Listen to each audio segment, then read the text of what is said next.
నేనేదో అందరికి కొంచెం ఎనర్జీ ఉండాలి. మీకు ఎనర్జీ ఇచ్చాడా అండి? తీసేస్తాడు. అదేంటి సార్ అలా మాట్లాడతారు? మొత్తం లాగేసావు కదా భయ్యా. సమీరా గారు ఏమైందని మీరు ఎలా తయారయ్యారు? ఆకలి రాబాయ్ ఆకలి. ఒక 4 స్టెప్లు వేయండి సార్, మేమేమో ప్రేక్షకులం. మీరు ఒక్కళ్ళే వేయలేదు, వంశీ వేసాడు. వేసేవాడెవడు, వేయించుకునేవాడెవడు? జడ్జెస్ అలా అంటారే జడ్జెస్. అంటే నువ్వు మడత పెట్టడంలో బిజీగా ఉన్నావు కదా.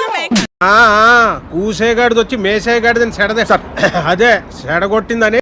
ఈ బెస్ట్ ఫ్రెండ్ పోయింది మాట్లాడండి, సపోర్ట్ చేయి. నాకు బెస్ట్ ఫ్రెండ్ అన్నా బాగుంది. నిజం బాగుంది. బాగుంది ఏంటి, ఏం చేయాలి? మరి మాకు స్పేస్ ఇవ్వరా? మీరు ముగ్గురు అమ్మాయిలు కనిపిస్తే చాలు. ఏంటి వెంకీ ఇది కంట్రోల్ చేసుకోవచ్చు కదా. నా వల్ల కావటం లేదురా. వంశీ ఇండస్ట్రీలో ఎన్ని రోజులు ఉన్నావు, ఎవరు స్పేస్ ఇవ్వరు, దాన్ని క్రియేట్ చేసుకోవాలి. ఇదేంద్రిదా ఆఫర్ ఇచ్చినట్టుంది నాకా. ఏం చేశాడండి ఇందాటి వరకు? ఎలిమినేషన్ అయితే వెళ్ళిపోయిన వాళ్ళ కోసం అది. అంతేగా ఈ రోజు మడత పెట్టడం ఎందుకు, ఆ రోజు ఫీల్ అవ్వడం ఎందుకు? ఎందుకంటే కరెంటు పోలికి చీర కట్టిన చాలు కంట్రోల్ చేసుకోలేవు. ముందుకు వెళ్ళాలి అంటే అక్కడ ముందుకెళ్ళట్లా, వాళ్ళ మీదకెళ్తున్నారు. ఆగలేకపోతున్నాను సార్, ఆశతో ఆతృతగా ఉంది, సంతోషంగా ఉంది. ఈ రోజు నేను కావ్యకి ఇచ్చిన మోటివేషన్ కి నాకు తెలిసి ఈ ఎపిసోడ్ కావ్య గెలవచ్చు. ఈ ఎపిసోడ్ కావ్య గెలిస్తే అప్పుడు మీకు అర్థమైంది కదా నా మోటివేషన్ ఎలాంటిదో. రాత్రి అనంగా మొదలు పెట్టాడు సార్, తెల్లవారిన దాకా ఒకటే మ్యూజిక్.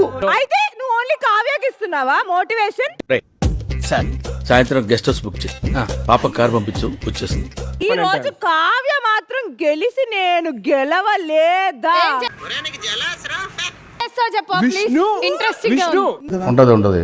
నిన్ను బొగ్గుల మీద నడిపిస్తాను నెక్స్ట్ ఎపిసోడ్. బొగ్గులు కాదు నాన్న, నిప్పులు. నిప్పుల మీద నడిపిస్తా నిన్ను.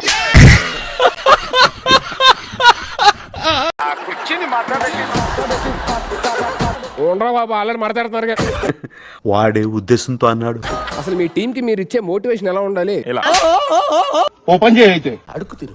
మీరు ఎందుకు ఫ్యూచర్ ప్రెడిక్ట్ చేస్తారు? బ్రహ్మం గారు అయినా ఇంకా గొప్ప సిద్ధాంతి, ఈడో గొప్ప యాదాంతి.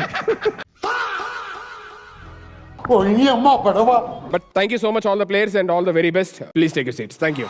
Okay bye.